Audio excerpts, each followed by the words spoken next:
So I just watched Redefining Belonging, Promises of the Reconstruction Era, and Head, Heart, Conscious. And the strategy that I'm going to be using is the three whys, which is why might this matter to me? Why might this matter to people around me? And why might this matter to the world? So why does this matter to me personally is because as a history teacher, I like knowing all the facts I can about a case. And watching that video from the Redefining Belonging, Promises of the Reconstruction Era, it really spoke to me, honestly. It was really cool and stark to see that they had two living descendants with each other, and one was white, one was black. And like when I first saw that image of them together next to each other, I was like, wow, like that stood out to me for a second. That really popped.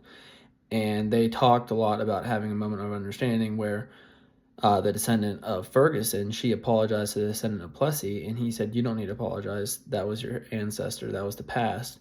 And they go in and they keep talking about dissent, the power of dissent in the modern day, the power of dissent back then. Judge Harlan dissented a lot, and they talked about how powerful that is, where he dissented against Plessy v. Ferguson. He was the only one. He wrote a scathing dissent and how powerful that was in general.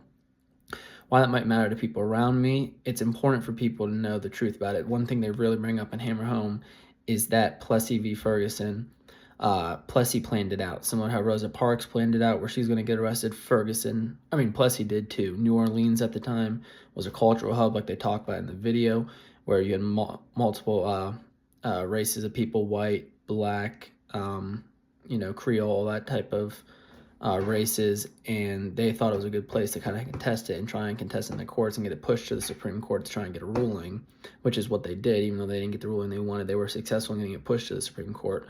So I think it's important for people to know that this was planned out, that this protest in the civil rights didn't just start in 1954 with Brown v. Board of Education. Like they talked on the video, it starts even before Plessy v. Ferguson during slavery, but especially during Plessy v. Ferguson. That's a great example of civil rights activists fighting for what they believe is right.